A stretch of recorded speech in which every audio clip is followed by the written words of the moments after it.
The rain had stopped, but the earth still smelled of grief. From her window, Lashly Carter watched the droplets race down the glass, tracing invisible paths, much like her life, once bright, now forever altered. It had been 3 years since the accident. 3 years since the screeching tires, the blinding headlights, and the deafening silence that followed. When she woke up in the hospital, her right leg was gone. Along with it vanished her career as a dancer, her fiancé, and her faith in happiness. People whispered when they saw her wheel through the park. Some pitied her. Others turned away. But none knew the hurricane of pain and defiance behind her calm eyes. Her parents had died young. She had built her life from scratch, a self-made woman, a dreamer. Now the dreams had turned to dust. Until one morning, a royal convoy rolled through the city for a charity event. That was the day Prince Adrian of Delsmore first saw her. Lashly had volunteered at the community center helping disabled children paint. She believed if she couldn't dance again, she could still inspire. The prince was scheduled to visit, but she barely cared. Royalty had never meant much to her. When he entered the hall, the crowd gasped. Adrian wasn't the stiff, regal figure she'd imagined. He was warm-eyed, with a quiet grace that drew people in. And then his gaze found her. "Do you paint as beautifully as the children you teach?" he asked, smiling gently. Lashly looked up, startled. "I used to dance beautifully. Now I teach them to paint." Adrian knelt beside her wheelchair, his eyes soft. Sometimes, when one door closes, the universe hands us a different kind of beauty. The moment lingered, a pause, heavy with something unspoken.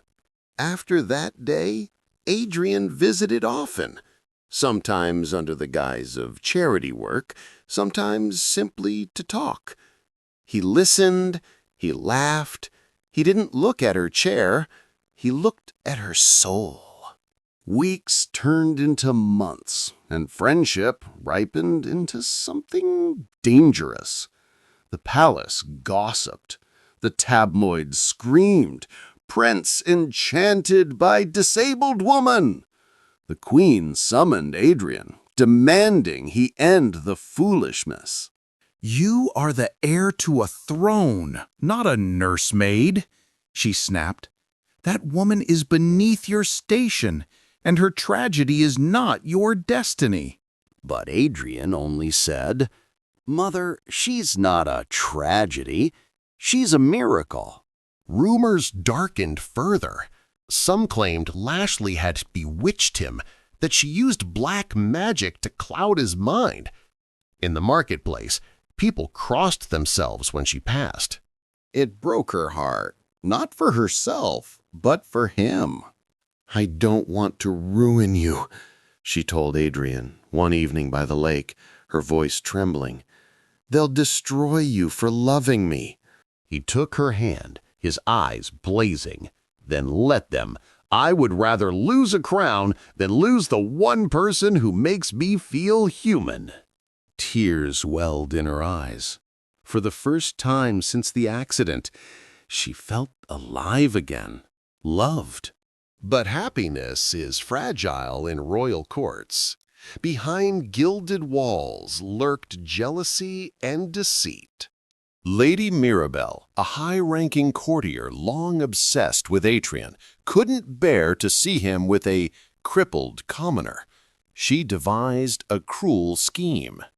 She hired a man named Vince, a shadow from Lashly's past, the same man who had once been her fiancé before abandoning her after the accident. Mirabelle whispered to him, "You'll earn your fortune and revenge in one stroke." Soon, rumors emerged that Lashly's accident was no accident, that she had blackmailed a man, caused his downfall, and lost her leg in the chaos.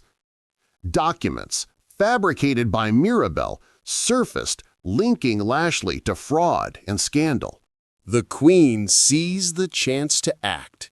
Lashly was banished from the royal grounds, escorted out under guard.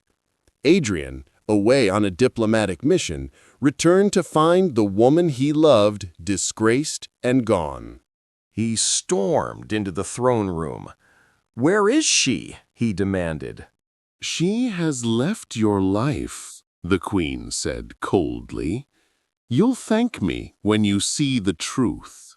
But Adrian didn't thank her. He left the palace that night in defiance of crown and blood. Lashly had returned to her small apartment, her heart shattered. The tabloids crucified her. The people mocked her. She wept only once, then began to fight. She dug through her past, uncovering old hospital reports, police files, and messages Vince had sent her years ago. And in one chilling line of an old insurance claim, she found it, proof that the accident had been caused by a tampered brake line. He had tried to kill her for the money she'd inherited after her parents' death. And now he was working with Mirabel. The revelation ignited a fire in her soul. For the first time, Lashly didn't feel broken. She felt furious. When Adrian found her, she was in her wheelchair at the old dance studio, surrounded by dusty mirrors and fading posters of her younger self. "Lashly," he breathed, stepping closer. She turned, tears glinting like glass. "Why are you here, Adrian? To say goodbye?" "No, to say I believe you. Always have." They embraced, trembling, hearts beating like drums of war. Together, they planned to expose the truth. At the annual Royal Charity Gala, attended by nobles and foreign dignitaries, Lashly arrived, uninvited but unafraid, beside Adrian. The hall fell silent. Murmurs rippled like poison. Mirabel smiled sweetly. How touching! The witch returns. But Lashly spoke clearly, her voice steady. No witchcraft, just truth. She handed a dossier to the Queen, evidence of Mirabel's collusion with Vince, bank transfers, and messages proving the scheme to destroy her. When the Queen saw the documents, her face turned pale. Moments later, guards dragged Vince in chains, his confession echoing through the hall. Yes, we planned it all. The brake line, the lies, the scandal. She never knew! Gasps filled the room.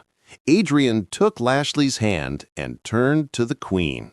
"This," he said firmly, "is the woman you called unworthy.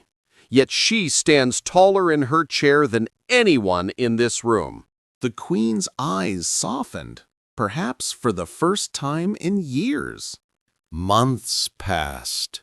Mirabel was banished, Vince imprisoned.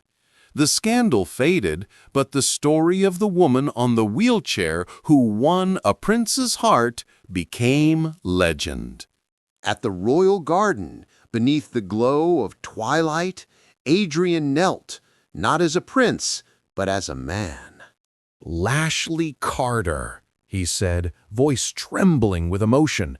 "Will you marry me, not because you make me whole, but because you already are?" She smiled, tears rolling down her cheeks. "Yes." When they kissed, the court cheered. Even the Queen, watching quietly, whispered to herself, "Perhaps love is the only magic worth believing in." On their wedding day, Lashly didn't walk down the aisle. She rolled with grace and pride, her gown shimmering like moonlight. But during the reception, Adrian surprised her. He offered his hand. "May I have this dance?" She hesitated, laughing through her tears. "You know I can't." "Yes, you can." He lifted her gently. She leaned against him, balancing on her good leg as music filled the hall. Together they swayed, clumsy, imperfect, but radiant. Every guest watched in awe, for in that moment they saw not a woman in a wheelchair or a prince in defiance, but two souls dancing beyond limits. And as they moved, Lashly whispered, "I thought losing my leg meant losing my life." And as they moved, Lashly whispered, "I thought losing my leg meant losing my life."